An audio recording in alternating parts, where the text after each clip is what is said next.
Ni zarauztarra naiz, 20 urte dazkat, eta, bueno, sartu nintzen voluntario egiten, orain dela urte bat eta erdi gutxi era, osea, 19 urte berri nitu nian. Eta, bueno, sartu nintzen helburu batekin, ni erizaintza ikasten hasi nintzen, eta erizaintzako praktiketan ikusten nuen, ospitala gehiago ikutzen genula, eta ambito extrahospitalario hori ez genula inbeste ikutzen. Orduan nik esan nuen, bueno, aukerak hor dazkat, gurutze gorria, dia, pixkat ambito extrahospitalario hori probatzeko, ezta? Eta esan nuen, eskaera bialikoet voluntario ezela sartzeko.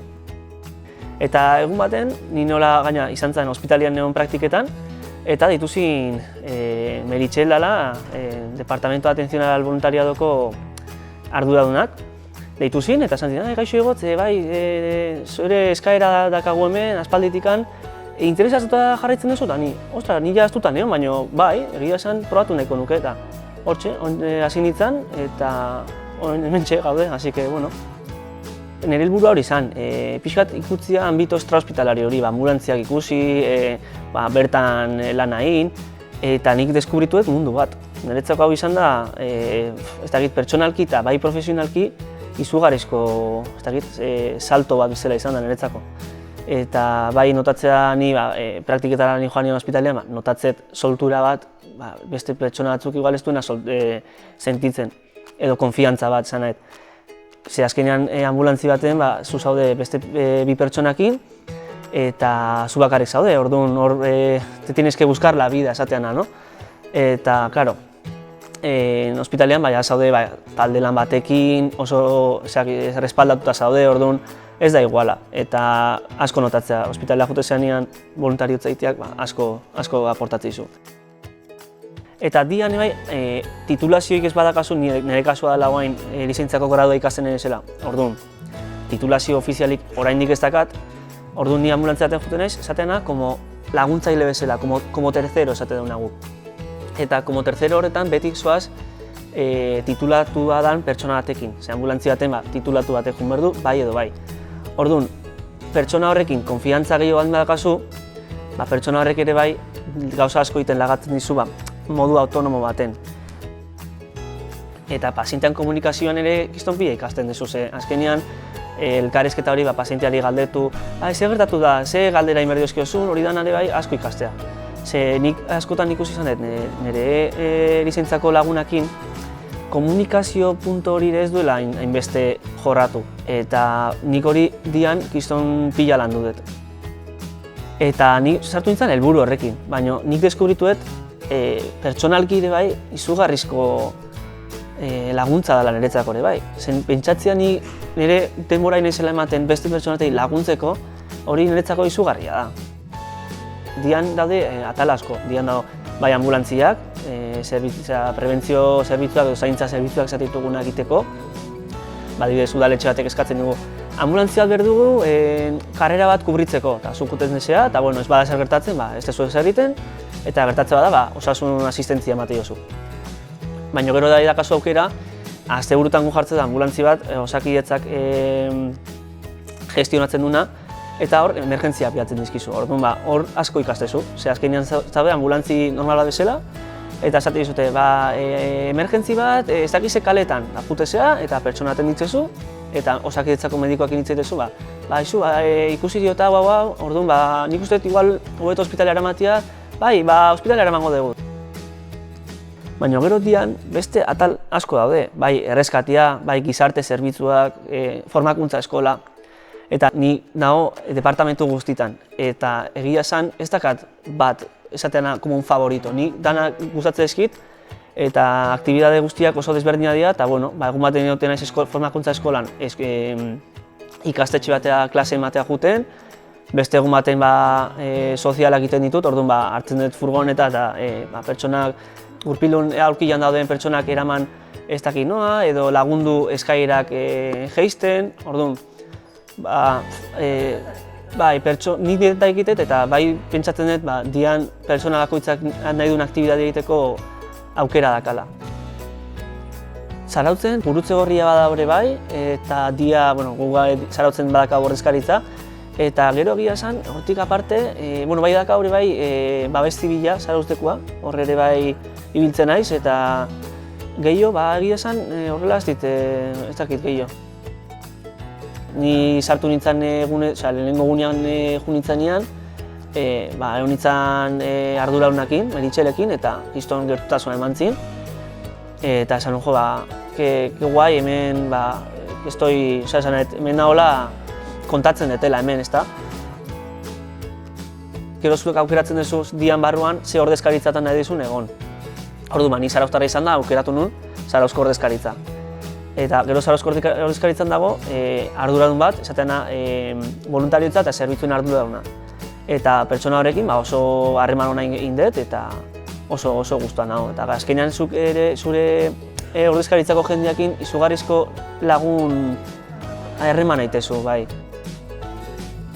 Nik gehien bat ite du Zarautzen, bertan. Zarautzeko zaintza zerbitzuak, Zarautzetik ere bilatzen dizkiguten formakuntza eskolako ikastaroak ematen ditute bai, baina gero ere bai asko kanpo ite du ere bai. Nik adibidez gizarte zerbitzuak ite ditutenean, juten naiz, etortzen naiz Donostira, hemen dakau Donostin dakau gizarte zerbitzutako esango dugu zentrala bezala, ezta? Eta gero ere bai formakuntza eskolan klasek ematen ditutenean, Donostira etortzen naiz hain normalean. Niri mugitza asko gustatzen zait, baina herrian egia da askotan zaintza zerbitzutan lagunak egoten naizela, azkenean herriko girua dan, karrera bat, azkenean lagunak ikusten dituzuz da, azkenean oso gustua hotezea.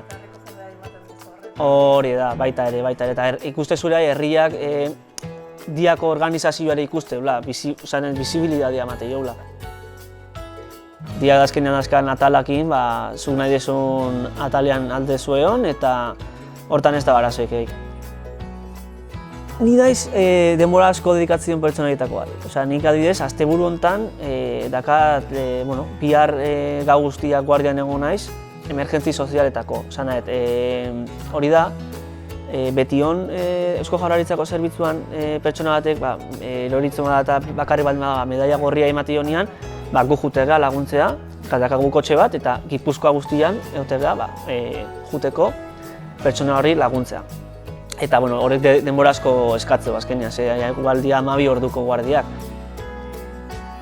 Eta nik esango dut media bezala, nik aste bakoitzean sartuko ditut igual, ez dakit, 12 ordu, 14 ordu hortikan. Igual aste batzutan gehiago, bestatutan gutxillo, segun nola datorren astia.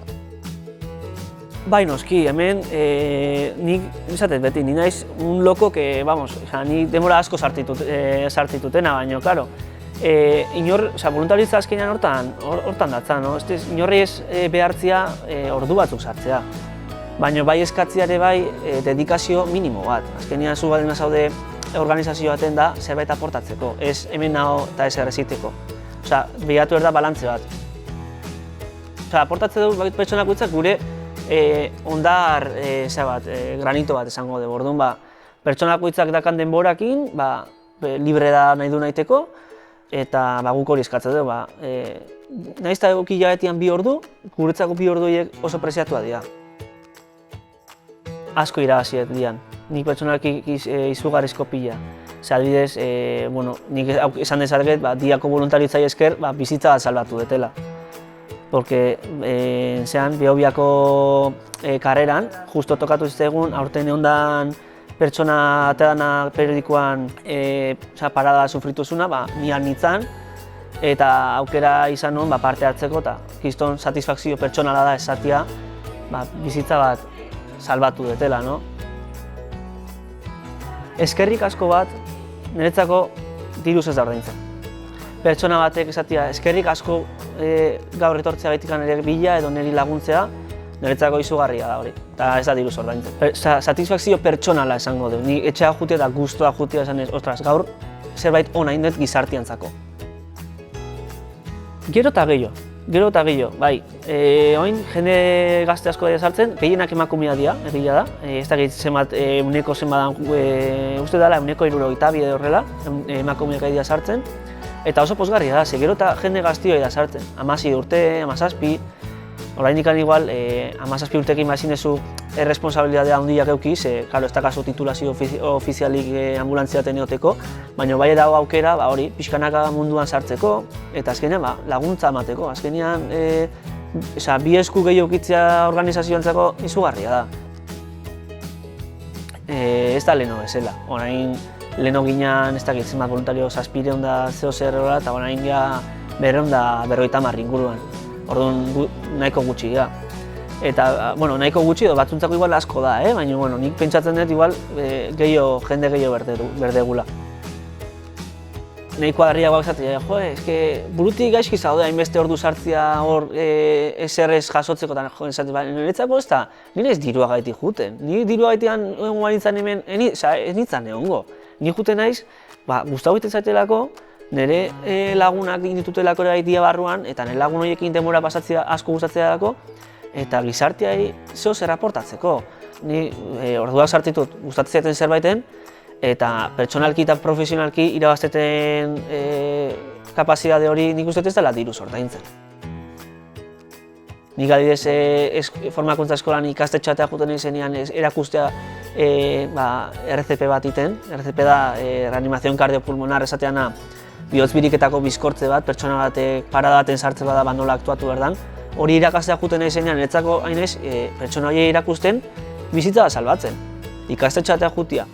Eta ezer ez jaso gabe, jende horrei erakustia bizitza salbatzen niretzako izugarria da. Niko interesan diazun datu hori 200 piko elkarte gaudela, nik hori adibidezenekin, egia esan dure badet. Eta nik bai ikustatela, jendeak badakila adibidez, gurutze gorria edo dia badakite igual zer dan, ze azkenean bisibilitatea handia emate du ambulantzi batekin edo uniformatuta jute ganean edo horrela, baina bai egia da, elkarte txikiak adibidez, igual ez dakate kapazitate hori gizartea iristeko igual gu dakan bezala. Orduan, nik uste garantzitsua izango zela elkarte horien bisibilitatea handitzea. Nik gazteei zuzenduta, ez dakit, animatu, ez dakit zer gehiago egongo nuken. Eskolatara joan, feriakin, sare sozialetan ezabaldu. Gaur egun sare sozialak eta interneteko web horriak eta hori denak izugarrizko garrantzia hartu du. Gaur egun, azkenean gazte guztia daude hor mobilakin eta Instagram, Twitter, orduan. Horko ambito horretan zabaltzea dugu gure aktibitatea zein da, orduan nik uste horrek asko helarazte jola jendiai, ze aktibitate egiten duen, bai. Nik esango nioke pertsona hori pentsatzen nahi dena voluntaritza egiten hasteko, probatzeko. Ze, benetan izugarrizko satisfazio pertsonala emateula, eta hori probatzeko eta aurrea, bai. Ni bera, voluntaritzak eskatzen diten gauza bakarra da denbora. Eta ematen ditena da asko gehiago. Orduan, nik uste balantze hori dela asko hobeto pertsonalki, bai. Azkenean lortzen dituzun baloriak, lortzen dituzun ezagutzak, lortzen dituzun lagunak, zenik dian lagun izugarri pilen ditut. Eta lagun oso onak. Eta guzti hori azkenean nire bizitzako denbora pixka dedikatuta, lortu duten hori niretzako nire bizitzako parte garrantzitsu bat bihurtu da.